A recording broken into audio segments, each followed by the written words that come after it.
Hello, and welcome to the Simply Business Interview Podcast, a podcast created by business owners for business owners. I am your host, John Jennings. I believe that most business owners are working way too hard for much too little. And one of our issues is that we overcomplexify things. I believe the answers are almost always within us or within our reach. I like to say that I'm a simple man with simple ideas. So welcome to Simply Business. All right, today I'm excited to have a guest, a little unique, maybe not the typical guest I have, but Jessica Harris has a great story. And, I always am moved and touched by people who have to overcome challenges. And she's had to overcome some in her business, and we'll talk about some of those. She is the owner of Stafford Music Academy in Bloomington. And welcome to the show, Jessica. Why don't you introduce yourself? Tell us a little bit about what you do. Thanks, John. I own Stafford Music Academy, which means I run the business. I do have 3 employees that help me with the administrative tasks. I also play professional flute and piccolo in the Columbus, Indiana Philharmonic and the Evansville Philharmonic, and I teach about 15 students a week. I find myself constantly on the move. But the business, I run the business from my phone, I've found. So as long as I've got my helpers in place, then, things go pretty smoothly. But yeah. So you came about owning the business when the founder decided to retire. Is that how? No, no, he's not Well, retired. Oh my goodness. No, the founder, Chris Stafford, is just a few years older than me, and he founded it in 2005. And okay. then I became a teacher here in 2009. In 2012, he was like, I want to make real money. And I was like, okay. And he's like, so I'm gonna liquidate all the assets. You and one other teacher can teach out of my house. We'll just move the academy there. We won't renew the lease. And I'm gonna get an MBA from the Kelley School of Business. And he was the president's scholar at the Kelley School of Business. He had free tuition and included all kinds of, things for room and board and all that. So he had a great deal. So Hmm. I was like, wait, before you liquidate everything, hang on, let me see what I can do. Because I had thought a little bit about possibly moving to Evansville and opening up a similar kind of music academy, since Hmm. I do spend a lot of time in Evansville, going there tomorrow. Um, and I feel like the music scene there, other than at the university, is lacking something like this. So I was thinking that that might be a good idea. But then he said that, this business was kind of, he wanted to tear it down. And I was like, he'd spent 7 years building this, community of learning. And I was inspired to take out a loan and purchase the business from him.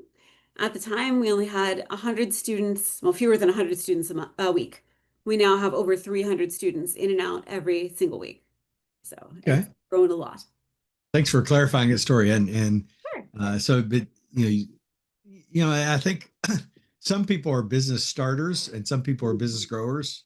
Yeah. Some people are business maintainers. And Yeah. those are like three different skills, right? Yeah. And so it sounds like he started it, had the Mhm. excitement of starting the business, and then maybe got bored with it, maybe couldn't see the next, that next level or next step. And so you come along and you've tripled the business in 12 years, 13 years, and Yep. and overcome some challenges. So you had a couple of challenges you faced. One of the biggest ones, and a lot of us did. I know that's COVID, and we Yeah. all uh, in some ways, I think people get tired of hearing COVID stories. It's like yesterday's Yeah. news, that sort of thing. But I mean, there were like some businesses got shut down, right? Some had to learn how to work remote and things like that. But that's Hmm. just doing stuff like this. Yours is a little unique because, I mean, I used to play an instrument. Hmm. I had tutors and stuff, and you're sitting in the room with them, and Yeah. suddenly you can't do that. So Right. tell a little bit about the kind of the evolution of what happened to your business during COVID. Sure. Well, for the most part, we went online. We were online only for maybe a year, just because of the close proximity you need to be in Hmm. with a student. I had an idea from another fellow business owner in town to use shower curtains and masks and like all kinds of crazy things to try to keep, the germs away. Every room had two keyboards or a keyboard and a piano so that the student didn't have to share an instrument with the teacher if it was a piano lesson. So you keep your germs over there and we'll keep our germs over here. But I mean, for the most part, it was online, but I had to snap into action right away. I was like, Yeah. okay, here's what we're going to do. Everybody, all the teachers, we have about 33 teachers right now. I think we may have had about 28 at the time. We all got keyboards, and I just like borrow a keyboard if you need to, and take whatever books off the shelf that you need because you need a copy of the book to be able to teach from it because you can't Hmm. really see like the student's book and their, posture and their fingering and Right. everything at the same time. So I tried to think of everything, and we switched to QuickBooks Online so that we could manage everything from Hmm. wherever we were. My office manager at the time was fantastic. He helped me every step of the way, and he deserves a lot of credit for helping my business survive. But we did survive. We slowly integrated first piano and string and guitar and drums. Woodwinds came a little later just because you're blowing out air that Yeah. Yeah. you don't really want to be in the same room. So yeah, that's something that we faced a challenge. So Yeah. So that's interesting, and I'm sure where a lot of traditional businesses, office businesses, will say, have struggled getting people back to work and in person and all that kind of stuff. yeah. Your students probably and teachers probably all just wanted to get back together. It was not a, oh, we like this virtual lessons thing. No. No, I swear, if yeah, I never do another Zoom lesson, I'll be happy. I'll be I'm happy. sure. I'm sure. And yeah, my business same way. I do some virtual coaching and do Mhm. some virtual training programs and stuff, and it's just not the same. I love No. being in person. I really do. It's just not. I just did a training program for a company with 20 some odd people. I mean, their case they were around the world. There really wasn't any way of doing it in person, but it still wasn't the same. It's Yeah. just Yeah, just we love. we lost about half of our clients during that time. Wow. We were just about to hit 300 actually. It was like March 1st, and we're like, wow, we're gonna hit 300 clients. The next one's gonna be our 300th student. And then on the 12th of March, which is my birthday, incidentally, everything melted down. So Yeah. Yeah. that was the worst birthday ever for sure. But Yeah. Yeah. I remember that week well. Yeah. yes, we all do, I'm sure, very Yeah. vividly. It's traumatic. So let's go back to, 2012 when you started the business Yeah. and you're starting to build it up. What what was the biggest surprise to you as being a business owner? What was unexpected? Okay, well, I would say lots of things. My undergrad was my major was music performance in flute. My first master's is music performance in flute, and my second master's is music education in choral. So I did get a music business certificate while at Northwestern. They now have a better arts management program than they did at the time. Hmm. They just had this little dinky certificate where you went to the night school courses and took like a marketing class and an advertising class, and it was Yeah. kind of a joke. Poof, you're And a business owner.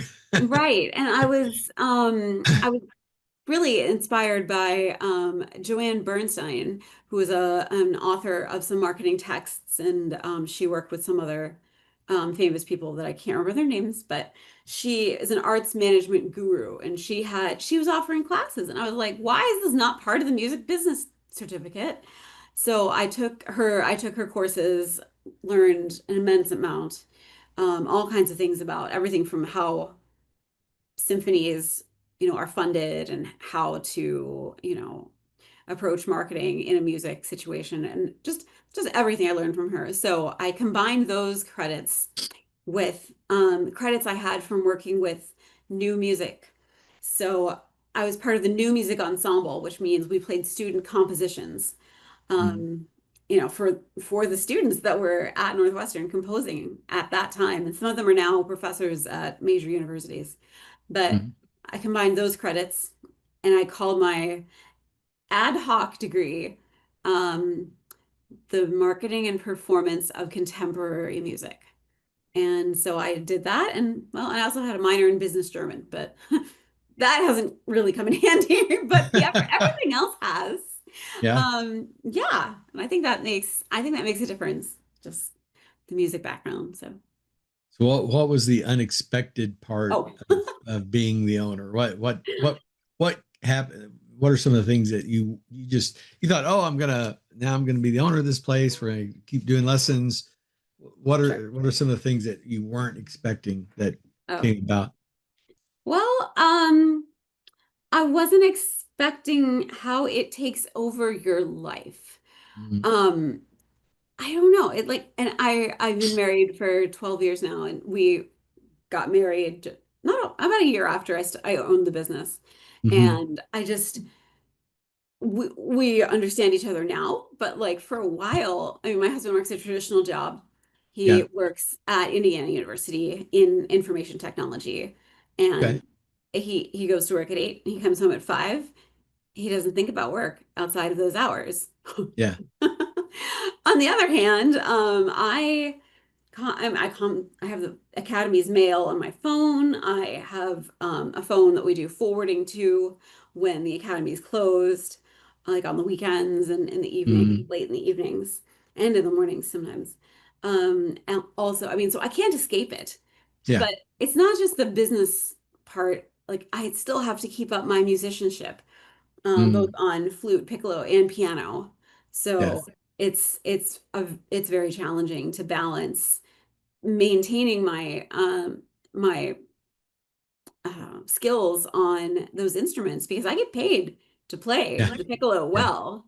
And if I am focusing all my energy on the business, then I'm not getting done what I need to do for my other commitments for Evansville and for Columbus.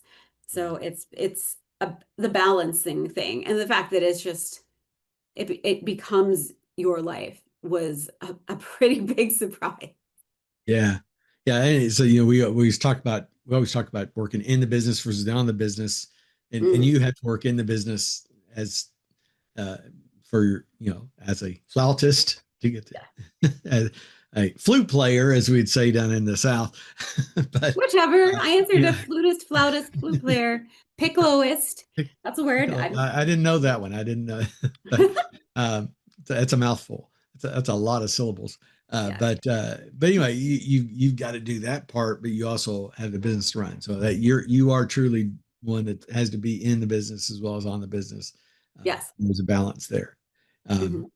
so you were telling me before that you also had a recent challenge. The government swooped in and kind of challenged your business model a bit. Tell us a little about Hmm. what Sure. happened Well, there. from from the beginning, from 2005, all of the teachers were independent contractors.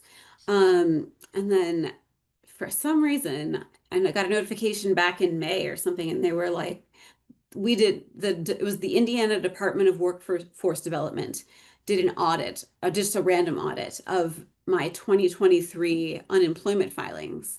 And this lady was convinced that what you have here are employees, not independent contractors. Mhm. So I had to completely change well, how they get paid. I have to run payroll for them. I have to pay what is it, half of their unemployment tax or something. I have to take money out of their paychecks. These are people, a lot of them live paycheck to paycheck. I mean, a lot of them are Mhm. recent graduates or retirees that are on a fixed income. So them not getting the full amount at once, like, having taxes taken out has been really stressful for a lot of them. And they're kind of pushing that stress on me. So that's my good. I mean, technically, my accountant's like, they're getting a 7.6% raise. They should be happy. And I'm like, you don't get it, do you? So, but yeah, that adapting to that has been a real challenge. And I don't want to say I've overcome it. We're still kind of wading through the logistics. But I run the payroll and we have deadlines. And if you don't get your invoice submitted to me by the deadline, then you have to wait till the next pay period. Because I can't just be running payroll for 33 people. Just, Yeah. no, it's not going to It's happen. gotta be on it's gotta be on a schedule. Yeah. Exactly. So that's I mean, that's a unique. You don't hear that happening very often. Those laws around independent contractors versus employees have been around forever, and every once in a while you hear of a company being, you know, assessed or whatever, audited. It's usually like big companies. I remember, Yeah. like Taco Bell out in California got, uh, uh, impacted around salary versus non-exempt or something. Oh, okay.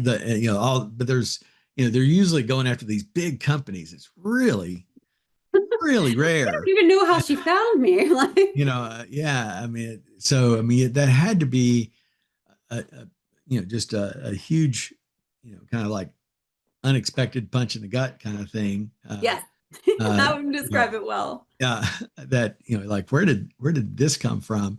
Mhm. How did you kind of manage that aspect? Just the mental state of wrapping your head around it and saying, what, we've got to we're gonna have to make changes, and here's what the business is gonna here's what it did look like, here's what it's gonna look like going forward. Right. Well, I was on a cruise with my family in Spain and Portugal when I got the news. Oh, And great. yeah, exactly. And also during the first day that I was in Barcelona, my office manager let me know that she got another job and gave 2 weeks notice. Well, I was on a Oh, wow. 2 week vacation. So I'm hearing that I have to completely convert everybody to W-2 employees, and I have to find a new office manager. So I wouldn't have anyone to help me with this. You ask about my mental state. I also on that cruise contracted COVID. I was sick as Of a course you dog. did. Oh my God. And I had to interview people over Zoom. I signed up for Indeed, or I reactivated my Indeed account, and I did all the perks, all of the like bonus, like, oh, we can, for 29.99 extra, we'll, search candidates for you and stuff. And I paid for everything. And my office manager, who was here in Bloomington, went through a lot of resumes too. And so Mm. I picked 6 or 7 people, and I was so sick. I could like barely speak. My throat hurt so bad. And I was just interviewing them over ship Wi-Fi, which is not great. Oh, And yeah. it was terrible. And fortunately, I did find somebody who is now my office assistant, and I promoted my former office assistant to be the office manager. So Okay. that's, So but yeah, but yes, that exactly. that is The such a mental typical state. business owner story, though. Sadly, people when people think about business ownership, they think of I'm gonna play golf every Friday, and I'm gonna, I'm gonna own my schedule, and I will have control of everything. Yeah, And right. boy, Yeah. so often it's not. No. And that's almost a carnival of stories. But you know the Yeah. I mean, on a 2 week vacation on a cruise of no, and then In Europe. this notice, and then that's a lot. That's a whole lot. But that is such. I mean, that's just such a story of business ownership. Mhm. So you've come out the other side of that, more or less. You're still kind of working through it, but you're smiling. Maybe Yeah. it's you Yeah. seem Where do July and you? August were pretty stressful, but things have kind of settled down in that area. Yeah. So you're, but you've maintained your people through this and got them Mhm.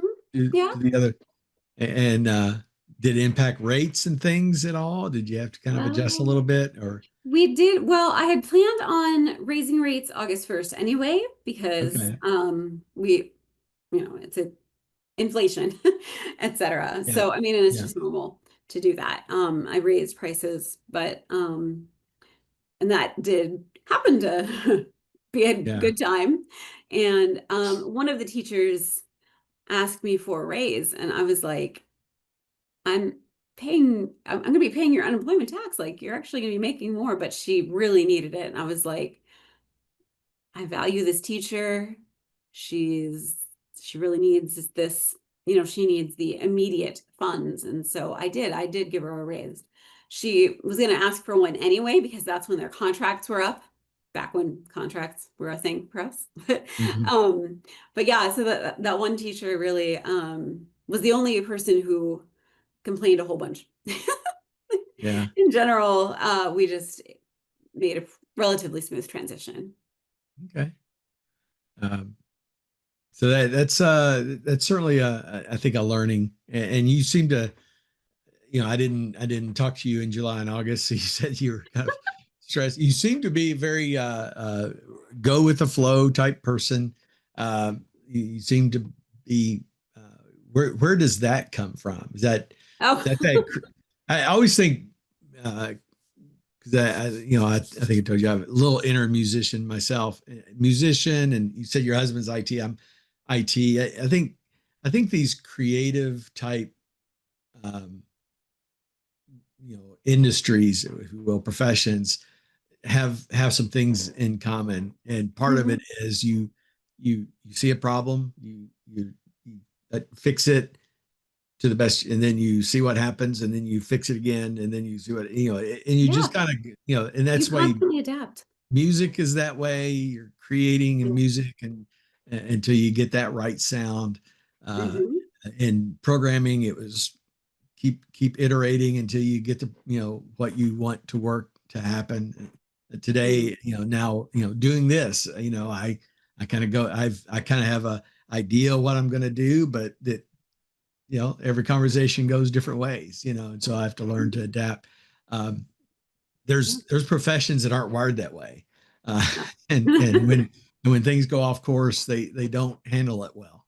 But you seem to have learned to do that, or Yeah. it's just a natural skill, you know. Yes, you must adapt or die. We had a music store in this town recently close. I think it was February. And they had been handling like all of the string instrument rentals for the community, for the schools. Um, they also they had some lessons, but the person was mostly focused on selling guitars online. So, but that's where people went for guitar accessories and guitars. So we've started carrying more guitars, more strings, more Mhm. tuners and capos and everything you need for the guitar, just to kind of help fill that void in the industry that we've got right now in Bloomington. Mm. So that's I, another I was way. good.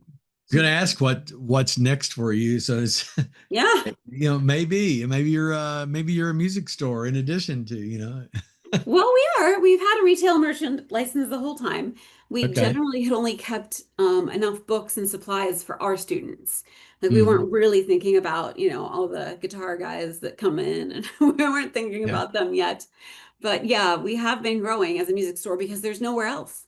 There's nowhere in town to buy violin strings, or, any string instrument strings, guitar strings, nothing. I mean, Wow. there are other businesses in town, but they don't carry those things. And so I'm not going retail crazy, like, I don't want to have, like, mic stands and stuff like in here for sale. I can get them if people want them, but I'm Yeah. not going to keep them on hand.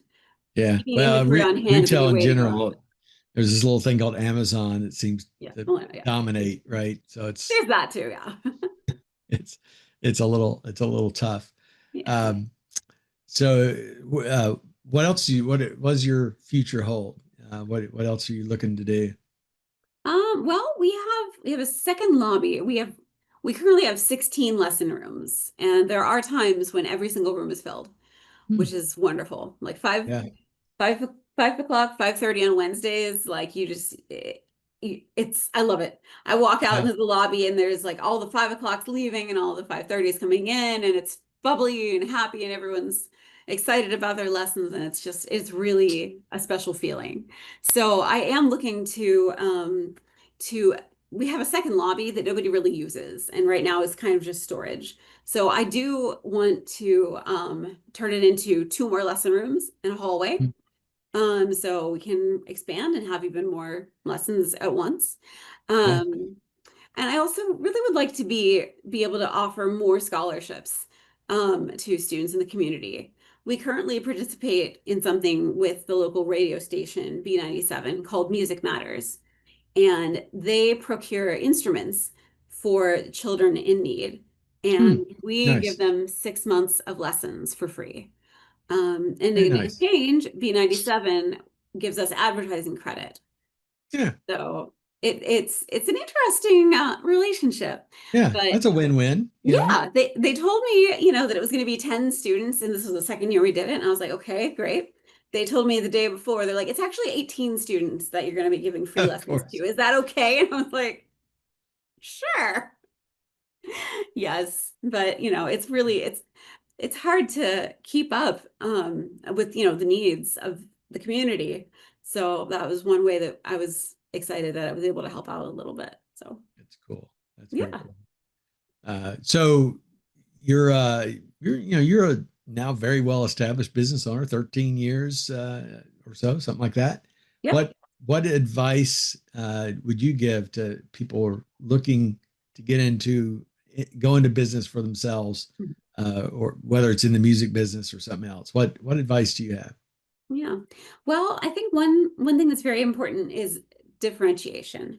Like if you know what makes you special, why people should come to you specifically for whatever need, then you're going to have a better audience. You need to know what makes you special, and you need to know what your client wants. Yeah, Or your clientele, your potential audience, whatever yeah, they want. yeah. And like for example, here I've learned a lot about what people want. They want consistency, they want professionalism, they want a parking lot. I mean, Little things, yeah, right? exactly. But you figure out exactly what they want, cater to it, and you're golden. So you just really have to know your audience and know Yeah, yourself. yeah. Well, we talk about listening is a lost art, and it's something that we all probably could do better in listening to what your clients. I mean, I was just interviewing somebody else for the Mhm. podcast who kind of said the same thing. That Yeah. you have to get a product out there and get feedback, and then adjust and pivot and Yes, make the changes for the next, and keep growing.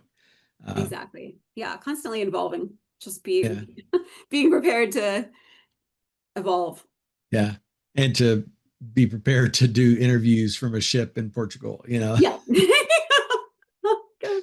Yeah, that's a first for me. I haven't heard that one before. So, um, And I hope for the sake of the people you interview that you don't hear about it again, because it was not yeah, fun. that's a tough one.